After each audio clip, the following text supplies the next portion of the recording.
गुरुर्ब्रह्मा गुरुर्विष्णु गुरुर्देवो महेश्वरा गुरु साक्षात् परब्रह्म तस्मै श्री गुरुवे नमः।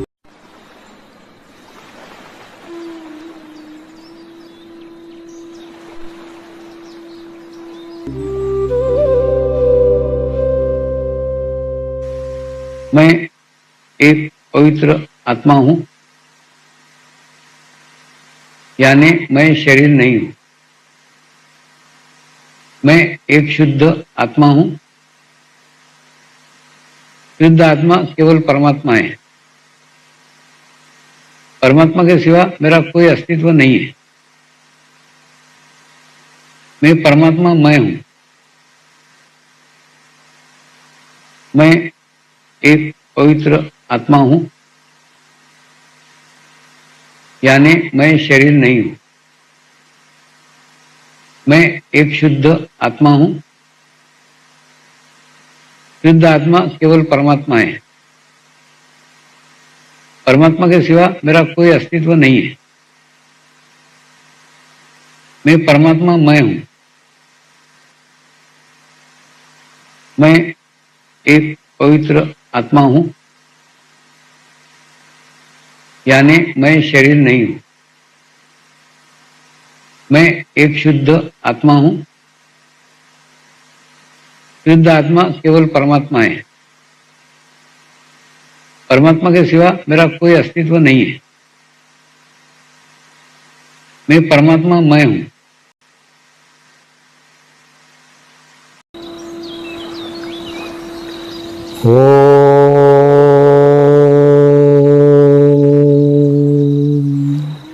श्री शिवकृपानंद स्वामी नमो नमः। ओम श्री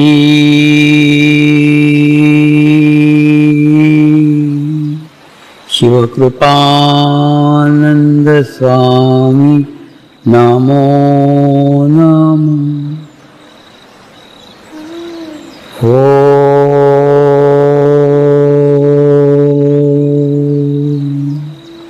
श्री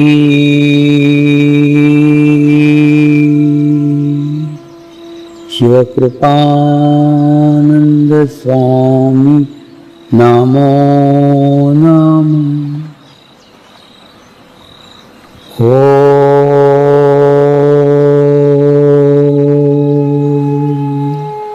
श्री शिवकृपानंद स्वामी नमो नमः। ओम श्री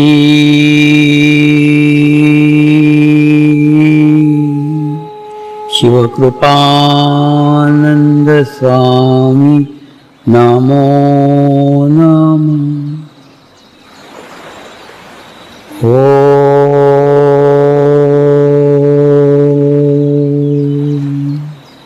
श्री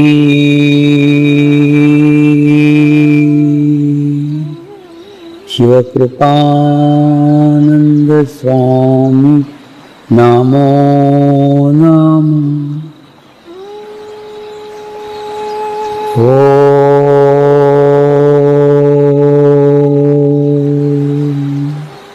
श्री शिवकृपानंद स्वामी नमो नमः। ओम श्री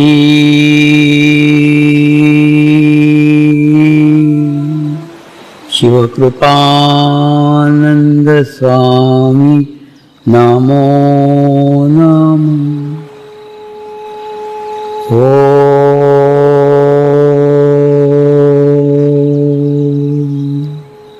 श्री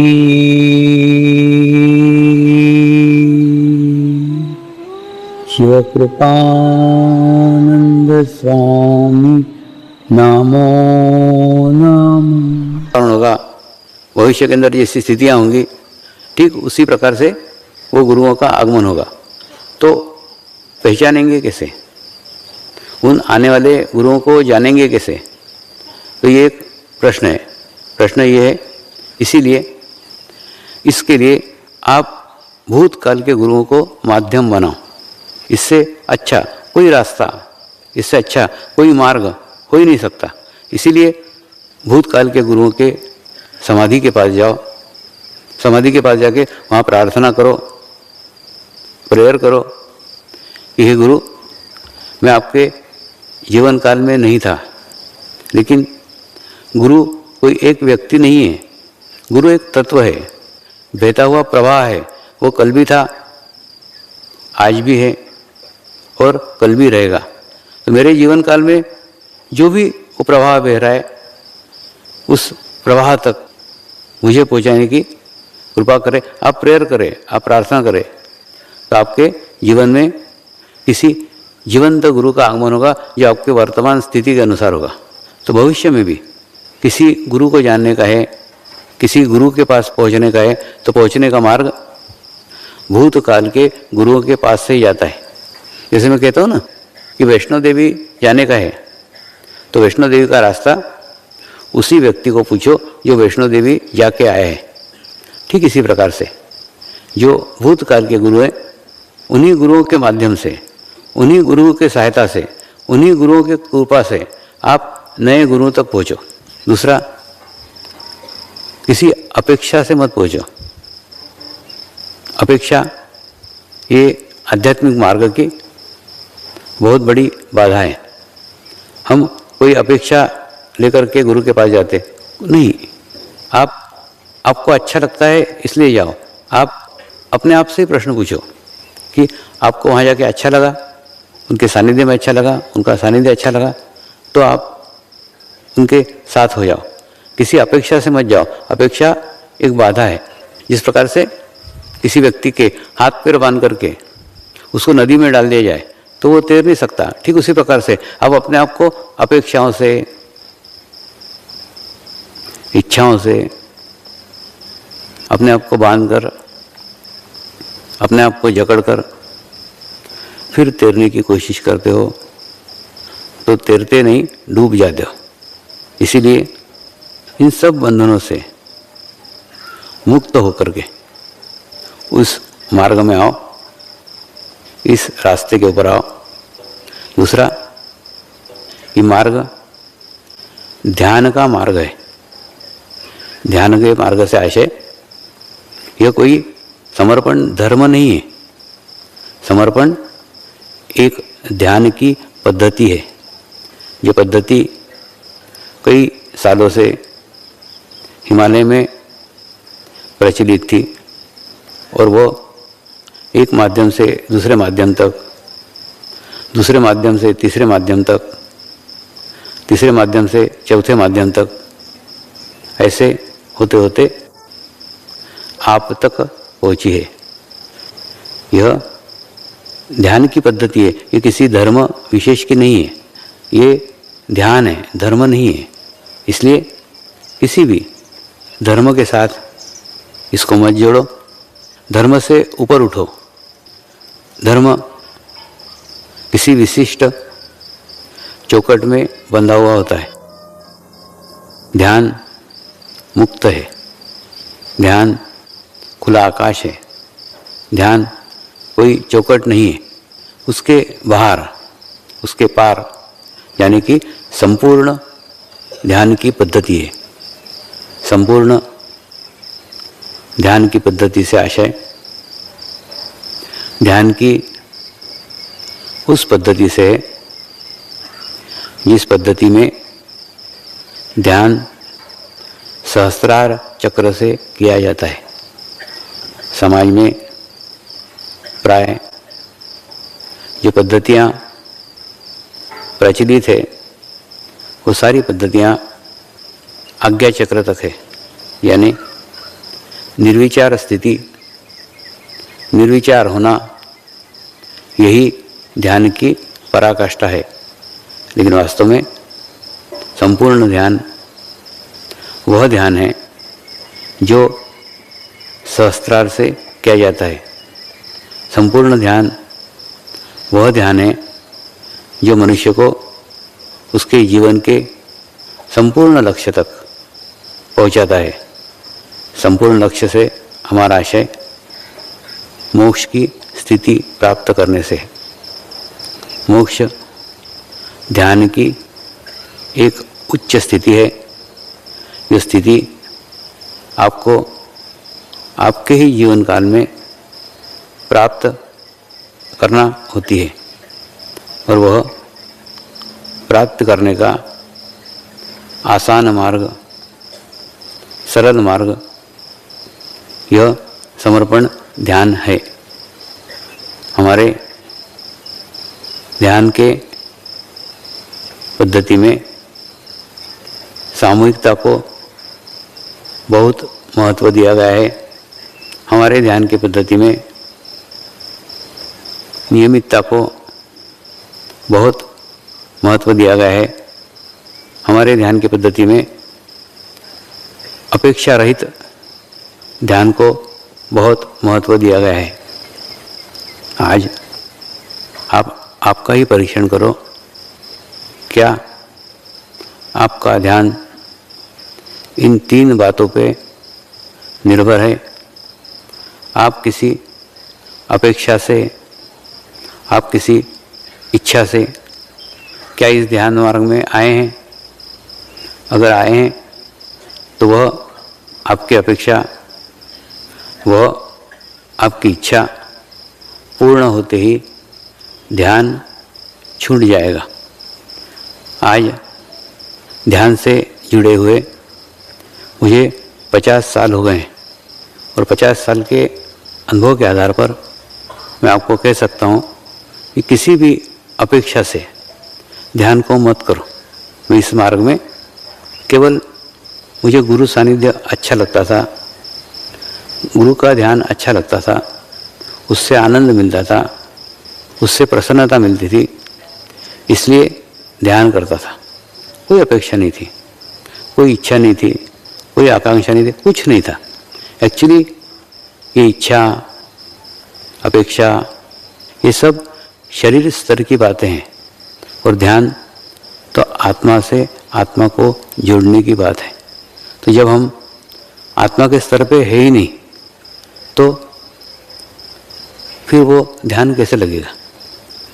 दूसरा, इसमें नियमितता अत्यंत आवश्यक है। इस प्रकार से कई लोग अच्छी स्थिति को भी प्राप्त कर गए, उसके बाद में जब नियमित नहीं रहे तो नियमितता न होने के कारण धीरे धीरे ध्यान उनका छूट गया।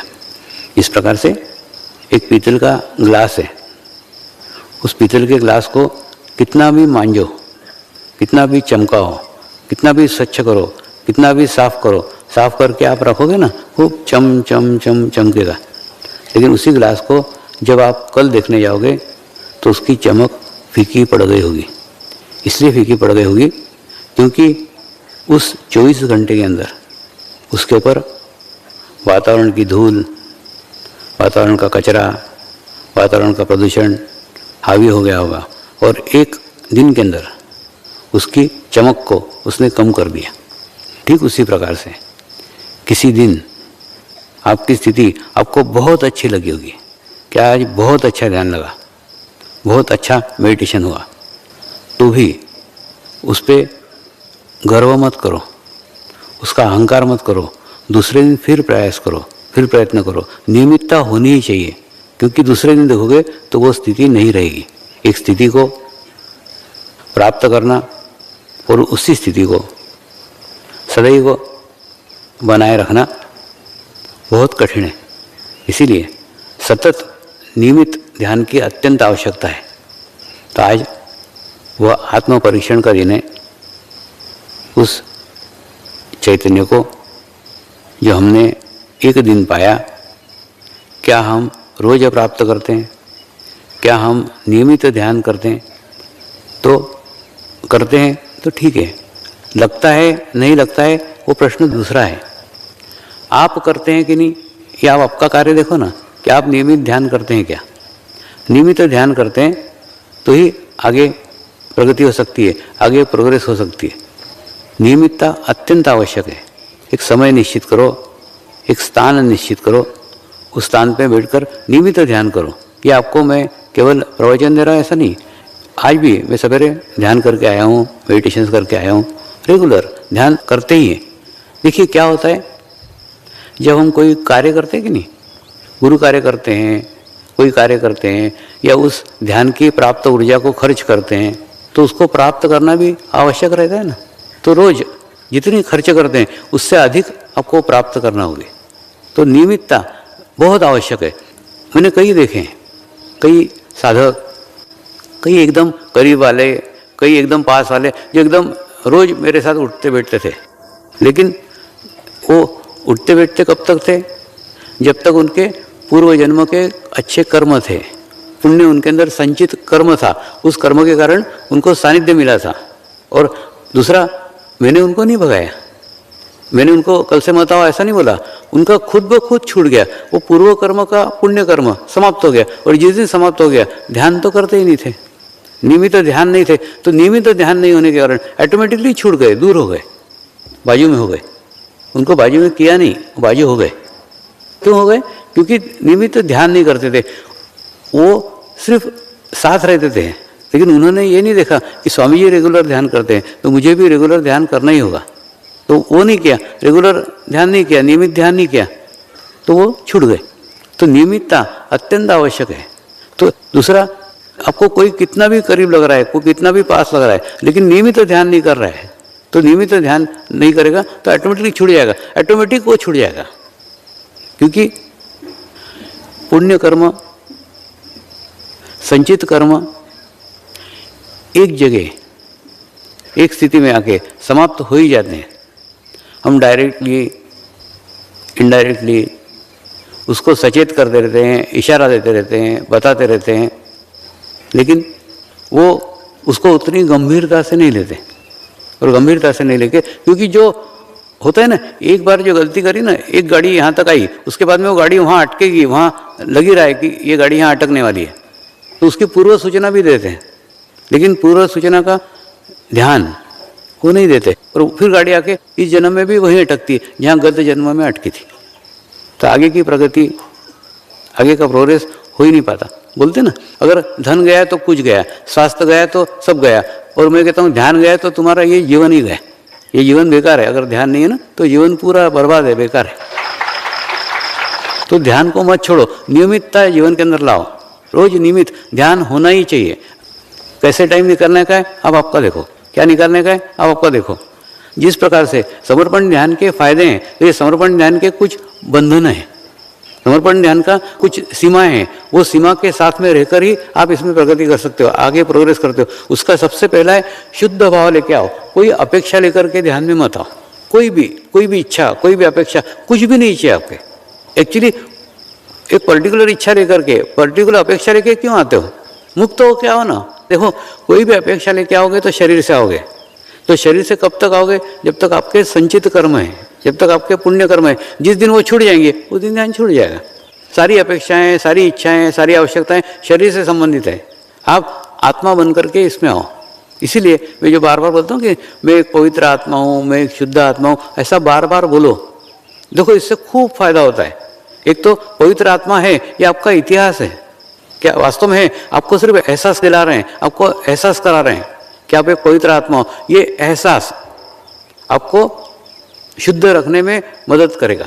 और दूसरा, मैं एक शुद्ध आत्मा हूँ, माने इतना खराब वातावरण है, मेरे आसपास इतना दूषित वातावरण है, मेरे आसपास इतना बुरा वातावरण है, उसके बावजूद भी आज भी मैं शुद्ध हूँ, वर्तमान में भी शुद्ध हूँ, वर्तमान में भी मैं पवित्र हूँ। इसका एहसास आप अपने आप को करा रहे हैं। तो ऑटोमेटिकली इन सब बातों से, सब विकारों से आप अपने आप को मुक्त रख रहे हैं।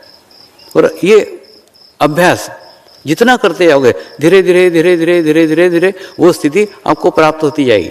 और जिस प्रकार से समर्पण ध्यान की चौकट में नियमितता आवश्यक है, ठीक उसी प्रकार से सामूहिकता भी उतनी ही आवश्यक है। ये दो पहिए हैं, दो पहियों के ऊपर ये समर्पण का रथ से चलता है। उसके अंदर पहला पहिया है नियमितता और दूसरे पहिया है सामूहिकता। सामूहिकता में ध्यान होना आवश्यक है, सेंटर पे जाना अत्यंत आवश्यक है।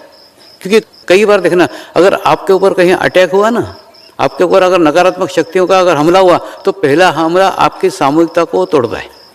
जैसे रहता है कि नहीं, आपने देखा हुआ चैनल पे वगैरह बहुत बार दिखाते हैं, जब शेर किसी हिरणों के झुंड का शिकार करता है तो सबसे पहले देखता है कौन सा हिरन उनके झुंड से अलग हो गया, और जो झुंड से अलग हो गया उसी हिरन को ढूंढता है और उसके ऊपर वो अटैक करता है, तो उसको पकड़ना आसान होता है। ठीक उसी प्रकार से ये जो नकारात्मक शक्तियों का शेर तुम्हारे ऊपर हमला करता है तो सबसे पहले हमला करेगा, तुमको समूह से दूर करेगा, तुमको सामूहिकता से दूर करेगा, तुमको कलेक्टिविटी से दूर करेगा। सबसे पहले जैसे ही तुम्हारे ऊपर ये हमला हुआ, सबसे पहले तुम्हारा सेंटर छूट जाएगा। देखो, कारण कुछ भी होगा, हो सकता है तुम्हारा अहंकार बीच में आड़े आया हो सकता है तुमको आत्मग्लानि हुई हो। कई बार क्या होता है मालूम है, कई बार अपने को अपनी गलती घर बैठ के मालूम पड़ती। जब हम कार्य करते तब गलती नहीं मालूम पड़ती, जब घर बैठते तो गलती मालूम पड़ती, अरे ये मेरे से गलती हो गई, ये मैंने नहीं करना था। फिर आत्मग्लानि में आते हैं, अब अगर मैं सेंटर पे गई तो लोग क्या बोलेंगे, अब अगर मैं सेंटर पे गया तो लोग क्या बोलेंगे, साधक क्या बोलेंगे, क्या पूछेंगे, बोलेंगे, एक 2-4 दिन बोलेंगे, बाद में थोड़ी होंगे। तो होता क्या है, ये आपकी आत्मग्लानि आपको ही वहाँ जाने नहीं देती, जाने से रोकती है। दूसरा आपका ही अहंकार, आपका ही अहंकार आपको सामूहिकता से दूर करता है, आपको ही कलेक्टिविटी से दूर करता है। तो कई साधक हैं, खूब अच्छे अच्छे कार्य किए हैं, खूब गुरु कार्य किए हैं, खूब अच्छी अच्छी पोस्ट पे रहे हैं, खूब अच्छे अच्छे पद पे रहे हैं, खूब अच्छे अच्छे पद के ऊपर भी कार्य किए हैं, लेकिन सामूहिकता से जैसे ही वो छूटे ऑटोमेटिकली ध्यान से भी बाहर हो गए। देखो, मैं आज आपके माध्यम से उन सभी साधकों को आह्वान कर रहा हूँ कि आप फिर से जुड़ो। आप कार्य करने के लिए मत आओ, कोई आपके कार्य की आवश्यकता नहीं है। आप कोई पद पाने के लिए मत आओ, पद में भी कोई आवश्यकता नहीं, सब कार्य व्यवस्थित चल रहा है। आप सिर्फ ध्यान करने के लिए इस मार्ग में वापस आओ, क्योंकि अगर नहीं आए तो जीवन के अंतिम क्षण में ये गलती तुमको नजर आएगी। बहुत मुश्किल है, बहुत कठिन है, क्योंकि मैं देखता हूँ जब प्राण निकलते रहते हैं ना, उस समय उनको सब अपनी गलतियाँ याद आती है कि हमको ये ज्ञान मिला था, ये ज्ञान का अवसर हमने इस जन्म में नहीं उठाया, और उस समय खूब रोते हैं, खूब दुख मनाते हैं। तो वो स्थिति उनके ऊपर नहीं आनी चाहिए। फिर से आओ, कुछ नहीं, अपने आओ, ध्यान करो, अपने घर जाओ, कोई कार्य करने की जरूरत नहीं है, कोई व्यवस्था देखने की जरूरत नहीं। क्या हुआ है मालूम है, ये व्यवस्था देखते देखते स्वामी पे से चित्त हट करके चित्त चला गया दूसरे साधकों में। आप देखो ना, साधकों में चला गया, फिर उसने मेरे को ऐसा किया, मैंने उसको कैसा किया, ऐसे करते करते करते करते धीरे धीरे सेंटर से बाहर गए, सेंटर से बाहर हुए। अब मैं सेंटर में नहीं जाता, मैं घर ही ध्यान कर लूंगा, मेरा तो घर पे ध्यान अच्छा होता है। उस अहंकार में घर में चले गए। उसके बाद में घर में कुछ दिन हुआ, बाद में वो घर में भी छूट गया। देखो, जहाँ तुम सेंटर से छूटे, ये समझ लो फिर ध्यान छूटने ही वाला है। धीरे धीरे करते करते छूटते चले गए, और तुम्हारे अहंकार के कारण, तुम्हारे ईगो के कारण तुम खुद ही बाहर हुए हो, किसी ने तुमको बाहर नहीं किया। अरे बाबा, मैं तो सिलाई मशीन हूँ, मैं तो एक एक टाका जोड़ करके कपड़े को सी रहा हूँ, मैं थोड़ी काटूंगा। तो जो सिलाई मशीन है वो कैंची का काम कर ही नहीं सकती, मैं किसी को निकाल ही नहीं सकता और किसी को भी बाहर नहीं कर सकता। जो कुछ हुए हैं, जो कुछ गए हैं, सब अपने ईगो के कारण गए हैं, सब जने अपने अहंकार के कारण गए। वो उस अहंकार को त्यागो। और दूसरा, तुम्हारा अहंकार कहाँ आड़े आ रहा है? तुम्हारे पद के कारण। तुम्हारा अहंकार कहाँ आड़े आ रहा है? कार्य के कारण, व्यवस्था के कारण। तो कोई व्यवस्था के लिए तुम्हारी आवश्यकता नहीं है, कोई कार्य के लिए तुम्हारी आवश्यकता नहीं है, तुम सिर्फ ध्यान के लिए आवश्यकता है, ध्यान के लिए आओ। अब शुद्ध होकर के आओ, कुछ जरूरत नहीं।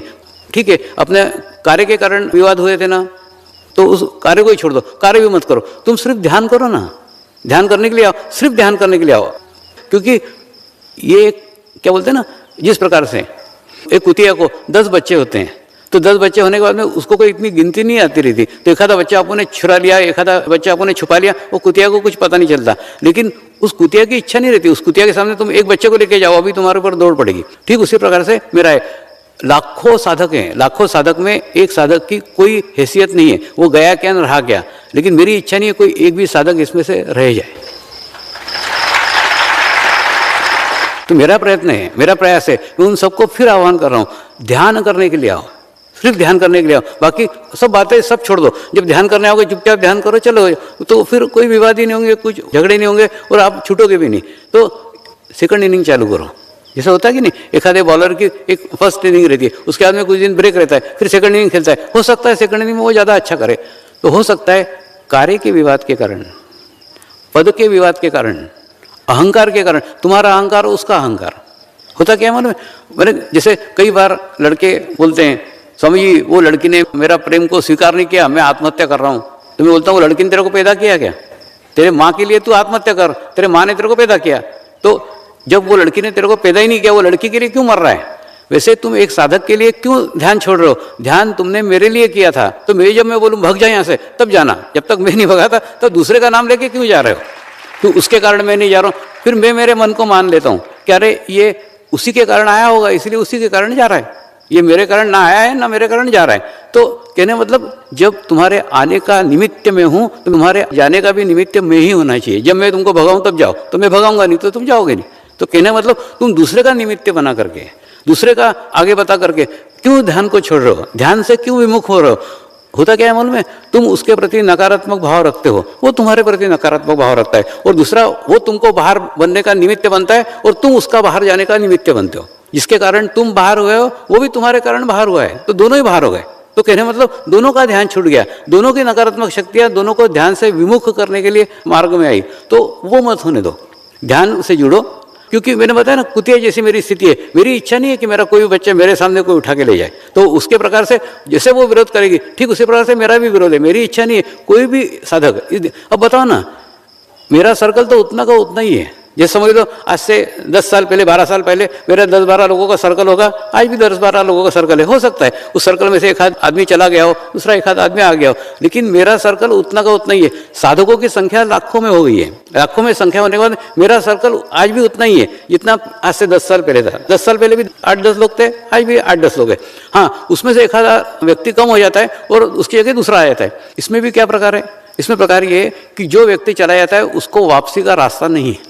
क्या प्रकार रहता है ना, जैसे बवंडर में रहता है ना, उस प्रकार से एक व्यक्ति बाहर गया, बाहर जाने के बाद में उसका स्थान लेने के लिए एक लेयर आ जाती है, लेयर पे लेयर, लेयर पे लेयर, लेयर पे लेयर, इतनी लेयर चढ़ जाएगी कि वो व्यक्ति फिर उस जगह पे पहुंचना कठिन है। होता है कि नहीं। जैसे एक गाड़ी रहती है, वो गाड़ी जब तक धीरे धीरे चल रही है, जैसे कलकत्ते के ट्राम रहती है, वो ट्राम के अंदर लोग नीचे जाके कुछ सामान खरीद के फिर ट्राम में चढ़ जाते हैं, इतनी धीरे चढ़ती है। लेकिन ऐसे मुंबई के फास्ट ट्रेन में कर सकते क्या, नहीं कर सकते। एक बार अगर छूट गए तो छूट गए। तो उसी प्रकार से अब फास्ट हो गई है, गति बहुत फास्ट हो गई। अगर एक बार तुम मेरे हाथ से छूट गए उसके बाद में वापसी का रास्ता नहीं है, फिर वापस कभी भी उस स्थान तक कभी नहीं पहुंच सकते। तो इसलिए अपने पकड़ को मजबूत रखो, और दूसरा अपने अस्तित्व को पहचानो ना। साधक संख्या 10 थी तब तक तुम्हारा अस्तित्व था, जब साधकों की संख्या लाखों में तो तुम्हारा अस्तित्व कितना है। पहले तुम समर्पण का 10वां हिस्सा थे, लेकिन आज लाखों की संख्या में साधक है, तो तुम्हारा अस्तित्व क्या है। तो जब मेरा नगण्य अस्तित्व है तो क्यों मैं का अहंकार रखूं। तो आप आपके अहंकार को त्याग दो और उसके बाद में फिर शामिल हो जाओ, सिर्फ ध्यान के लिए शामिल हो जाओ। ये बार बार मैं अपील इसलिए कर रहा हूँ कि आपके अंतिम समय में आपको ये नहीं लगे कि स्वामी जी ने मुझे चेताया नहीं। उनको तो मालूम था, फिर भी मुझे चेताया नहीं। आज मैं आपको चेतना दे रहा हूँ, आपको वार्निंग दे रहा हूँ, आपको अलर्ट कर रहा हूँ कि ये फिर से आपको अपील कर रहा हूँ, फिर वापस ध्यान से जुड़ो और ध्यान करने के लिए इस मार्ग में आओ। क्योंकि अगर एक बार सामूहिकता छूट गई, एक बार नियमितता छूट गई, तो आपके दोनों बेस समाप्त हो जाएगी। प्रार्थना करेंगे। हे परमात्मा, हम सभी पवित्र आत्माएं आपको हृदय से प्रार्थना करते हैं कि सारे विश्व में शांति हो, सारे विश्व के आत्माओं की आध्यात्मिक उन्नति हो एवं सर्वांगीण उन्नति हो। यही हम सब आत्माओं की शुद्ध इच्छा है। हे परमात्मा, हम सभी पवित्र आत्माएं आपको हृदय से प्रार्थना करते हैं कि हमारे सद्गुरु श्री शिव कृपानंद स्वामी जी का स्वास्थ्य सदैव अच्छा रहे, उनकी आयु दीर्घ हो। यही हम सब आत्माओं की शुद्ध प्रार्थना है, शुद्ध प्रार्थना है, शुद्ध प्रार्थना है। शांति पाठ करेंगे। ओम ध्यो शांति अंतरिक्ष गुम शांति पृथ्वी शांति रापः शांति औषधयः शांति वनस्पतयः शांति विश्वे देवाः शांति ब्रह्म शांति सर्वगम शांति शांति एव शांति सामा शांति एधि ओम शांति शांति शांति सर्व इष्टसु शांति भवतु।